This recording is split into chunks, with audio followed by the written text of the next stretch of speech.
रोटी बनती थी ना, तो उसमें से पहली रोटी गाय को निकाली जाती थी। ये बचपन में हमने देखा। फिर इसके बाद जो है एक रोटी के टुकड़े करके छत में फेंक दिए जाते थे, कौआ चिड़िया आज पाएंगे। फिर घर के बाहर निकल करके पिताश्री ऐसे देखते थे कोई साधु महात्मा को ऐसे पाने नहीं, तो फिर लौट के आके प्रसाद पाते थे। यह गृहस्थ का धर्म है। अगर अपने दरवाजे पर कोई भूखा आ गया है तो आप उसको भूखे मत जाने दीजिए, कुछ पवा दीजिए। घर में कुछ ना कुछ होता ही है।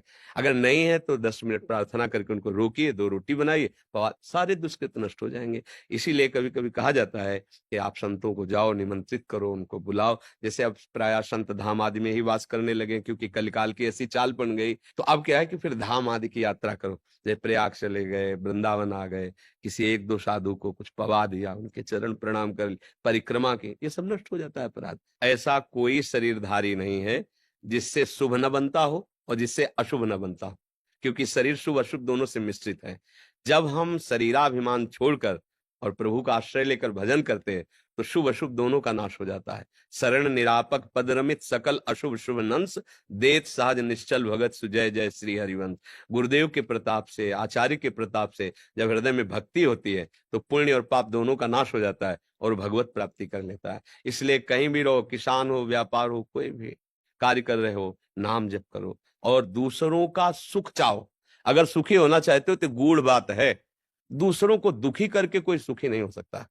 दूसरों को सुख देने की भावना रखो और कुछ ऐसे कर्तव्य कर्म होते ही हैं। अब जैसे पैदल आप चल रहे हैं तो आप क्या समझते हैं कोई जीव हत्या नहीं होती? किससे नहीं होती? आकाश में थोड़ी चलोगे। आप श्वास ले रहे हो, क्या जीव हत्या नहीं हो रही? आपको पता नहीं कितने ऐसे जीवाणु हैं जो अंदर जा रहे हैं। तो ये कुछ प्रक्रियाएं ऐसी हैं जिनमें होता ही है। अब उसके लिए उपाय है, भगवान नाम जप करो। अपनी जानकारी से किसी जीव को हम कष्ट नहीं दे रहे, पर अपने अन्न की रक्षा नहीं करेंगे तो अतिथि सेवा नहीं होगी, परिवार का पोषण नहीं होगा, जीवन नहीं चलेगा। एक किसान खेत पालता, सैकड़ों लोगों के पेट भरते हैं, भले वो अर्थ से खरीदे, अगर वो पैदा ही नहीं करेगा तो तुम्हारा अर्थ थोड़ी खा लोगे। वो उस मेहनत उसकी काम करती है। भले मान लो लाखों रुपया है तो लाखों रुपया खा लोगे क्या? खाओगे तो गेहूं ही।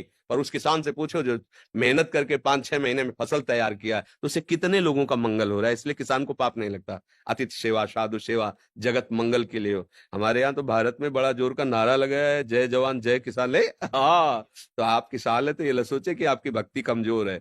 नहीं, ये हम बोल तभी पा रहे जब रोटी पा रहे हैं, और रोटी तभी पा रहे जब आप वहां गेहूं पैदा कर रहे हैं। अगर आप गेहूं पैदा बंद कर दे तो रोटी कहाँ से मिलेगी? ये बात से। गुरुदेव, अगर कोई व्यक्ति किसी माता या बहन के साथ दुर्व्यवहार कर रहा हो या किसी प्रकार की हिंसा कर रहा हो, हम वहां से निकल रहे हो, तो ऐसी स्थिति में हमें क्या करना चाहिए? अगर प्राण भी बलियार करना पड़े तो कर देना चाहिए।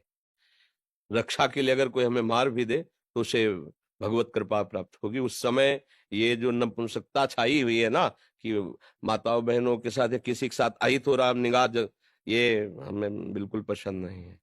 हमारा जीवन है, अगर किसी को कष्ट मिल रहा, परहित लाग तजय जो देही, संतत संत प्रशंसित ही। अवसर मिले ना, जो दशरथ जी को सौभाग्य नहीं मिला वो जटायु जी को मिला है। दशरथ जी पिता हैं लेकिन भगवान की गोद में प्राण नहीं छोड़े। भगवान के विरह में प्राण छोड़े हैं, लेकिन जटायु जी भगवान की गोद में प्राण छोड़े हैं। जानते हो क्यों? क्योंकि उन्होंने सियाजू के लिए अपने प्राणों की बाजी लगा दी। सियाजू को रावण हरण कर लिया। जानता है जटायु कि मैं रावण के सामने क्या हूं।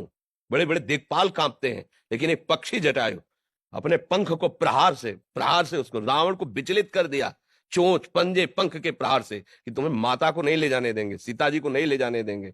उस चंद्रहास के द्वारा पंखे काट दे, व्याकुल होकर गिर पड़ा। हार राम हार राम। आगे पड़ा जटायु देखा, चितवत राम चरण की रेखा। भगवान ने गोद में उठा। अंत्येष्टि के अंत समय उसका भगवान की गोद में प्राण निकला। और जो दशरथ जी की अंत्येष्टि क्रिया भरत जी ने की, राम जी ने स्वयं अंत्येष्टि क्रिया जटायु जी की। समझ रहे ना?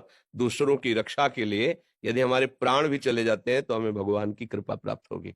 इसमें नहीं, ये आज बहुत ही निंदनीय वृत्ति आ रही है, कायरता जिसे कहते हैं। ये बहुत किस बगल में हम देख रहे हैं कि दुर्व्यवहार कर रहा है, वो इसे पीड़ा पहुंचा रहा है, और हम अपना सर झुका के इसलिए चलाते कि मेरा तो नहीं ना, वो मेरी बहन तो नहीं ना, मैं तो सुरक्षित हूं ना। अगर हम उसको कुछ बोलेंगे तो कहीं हमें ना मार दे, कहीं हम, ऐसा कैसे हो सकता है?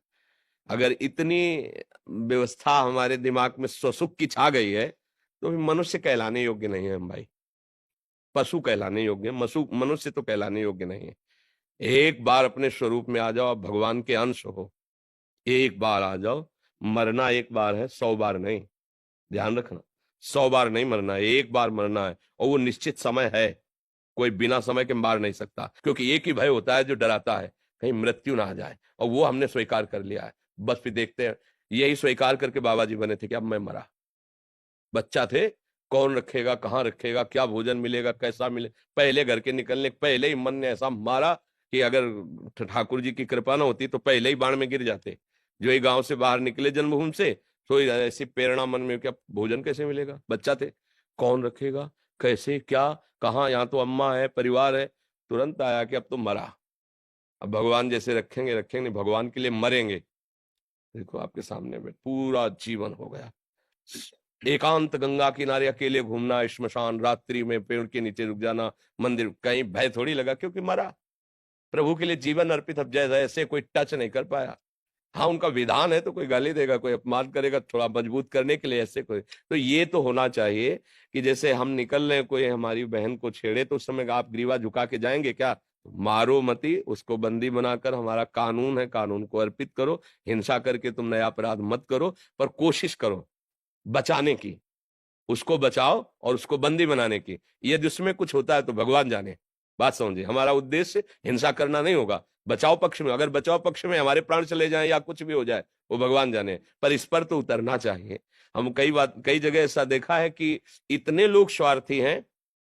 एक बार हम 11 बजे रात्रि के, पहले 9 बजे तक आरती होती थी ठाकुर जी की, तो आरती करके फिर भिक्षा मांगते थे घरों में। तो जो मिल जाता फिर लेकर के एकांत पाते, आचमन करते, फिर यमुना किनारे कुछ देर बैठ, तो 11 बजे रात्रि के वापस होते थे। तो वापस हो रहे थे तो एक ट्रैक्टर की जो जोतने वाला होता है ना, हल, उसमें जो छेद होता है जहां से कनेक्शन होता है, वहां एक नवीन बछिया गाय थी, उसका पैर पता नहीं कैसे उसमें चला गया था। जी दृष्टि गई और कोशिश कर रहे, तो हम दौड़ गए, उसका पैर ऐसे पकड़ा, अगर ही इसने थोड़ा भी हिलाया तो टूट जाएगा, क्योंकि पूरा सेट हो गया था। अब हम घबरा गए, 11 बजे रात्रि, 3-4 लोग निकले, हमको भैया थोड़ा हमें सहयोग कर दीजिए, क्योंकि नया बच्चा है, अगर आप इसे थाम लेंगे और अपने लोग धीरे से उठा लेंगे तो इसका पैर सुरक्षित रहेगा। चीखते रहे, वो देखे भी नहीं, ऐसे पास से ही निकल गए, देखे भी नहीं। अब हम कहा अगर हम छोड़ते हैं तो क्या होगा, ये चरफराएगी और टूट जाएगा, अब क्या करें, कितनी देर बैठे रहेंगे। अच्छा, हमारे में इतना बल भी नहीं, वो पशु है और सयानी थी, पर नया बच्चा था, तो हम कहा क्या करें। तो बगल में एक बड़ा गेट लगा हुआ था, हम सोचा इसको भड़बड़ाएं, तो जे ही छोड़कर भड़बड़ाने गए, उसने ऐसा किया कि पैर बस हृदय में, कि अब क्या कर सकते हैं, बस फिर उदास होकर चल दिए। कि अगर वो 4 लोग मुझे सहयोग दे देते तो 5 थे, 5 तो इतना कर देते कि पीछे का हिस्सा तो उठा ही सकते थे, उठा लेते, वो बच जाता, सीधे निकल जाता ना, वो बच, उसको कंट्रोल करने की जरूरत है ताकत के द्वारा, कि वो हिले डुले ना। किसी ने सहयोग नहीं किया। तो ये तो मतलब आज हमारे समाज में इतनी स्वार्थ बुद्धि होती है कि कोई किसी को मार रहा है, हमें क्या मतलब है, कोई किसी के साथ गंदा व्यवहार करने के, हमें क्या, क्योंकि हमारी बहन तो है नहीं। ये नहीं होना चाहिए। ऐसा व्यवहार ना तो कभी करे किसी के साथ, और जहां तक हो सके ना होने दे। तो भगवान आपके साथ है, ये भी बात समझ लो। और जब भगवान का पावर आपके साथ है तो फिर कोई परास्त नहीं कर सकता। और अगर कायरता दिखाओगे तो फिर कायरता में दम नहीं। हमारे देश के सूरवीरों ने घास की रोटियां खा के जिए, लेकिन गंदे लोगों के सामने सर नहीं झुकाया, विधर्मियों के सामने। आप पढ़ो बड़े बड़े चरित्र, महाराणा प्रताप आदि बड़े बड़े हमारे देश की जो देवियां हैं, वो अपने शरीर को नष्ट कर दिया, लेकिन विधर्मियों को स्पर्श भी नहीं करने दिया। तो हम उसी भारत देश के हैं। थोड़ी आधुनिकता आकर के गंदे विचारों को बढ़ावा दे रही, लेकिन हमारा देश धर्मगुरु है, भारत देश धर्मगुरु है। यहाँ एक से एक महापुरुष पैदा हुए हैं। जब तक अपने प्राणों का मोह रखा जाएगा तब तक धर्म पर चलना कठिन हो जाएगा। पूज्य श्री गुरु गोविंद साहब जी ने पंच प्यारों की जो तैयारी की थी वो इसी बात की थी। साइड में कोई हमें प्राण दे, जीवन दे, मैं उसे स्वतंत्रता दिलाऊंगा। लाखों की सभा में एक खड़े हुए, आओ अंदर। और ऐसा लीला की कि रक्त की धार बाहर दिखाई दिया कि, और कोई 5 खड़े हुए थे पूरी सभा में। तब कहा था 1.25 लाख से एक को लड़ाऊंगा, क्योंकि इन्होंने प्राण समर्पित कर दिया ना, अब इनको ऐसा बनाऊंगा कि इनके सामने 1.25 लाख भी नहीं टिक सकते। क्यों? प्राणों का मोह छोड़ दिया ना।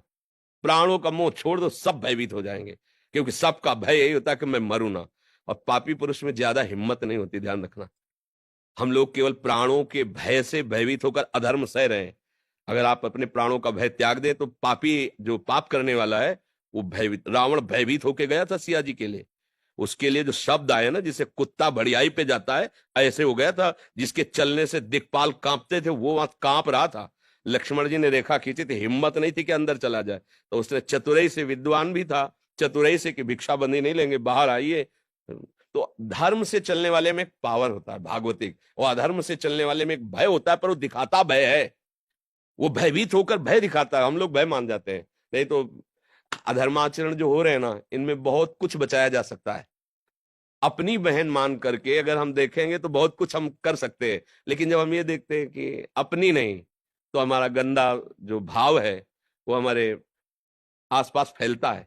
जैसे भागवतिक भाव है ना, वो आसपास के वातावरण को सुधारता है, ऐसे हमारा गंदा भाव। आज हमारा नया समाज स्वसुख वासना में इतना लिप्त हो गया है कि दूसरे की रक्षा करना भी धर्म है, दूसरे को बचाना धर्म है, ऐसी सोच ही नहीं रह गई। वो खुद ऐसे आचरणों में युक्त हो गए। तुम्हें अपना शरीर प्यारा है, तो दूसरा का शरीर, और तुम उसी शरीर के साथ कैसा व्यवहार कर रहे हो, तो वो लोग रक्षा करेंगे। तो वो लोग हैं कौन? हम ही लोग। हम ही लोगों की जो बुद्धि स्वसुख वासना में, सुख लूटने भोगने की वासना में आ गई, वो राक्षस बना दिया। हाँ, धर्म से युक्त सुख भोगो, भगवान ने बनाया है। धर्म का एक मर्यादा रखी, उससे आप, अन्यथा फिर नहीं। इतना तो मनुष्यता होनी चाहिए, इतनी तो होनी चाहिए।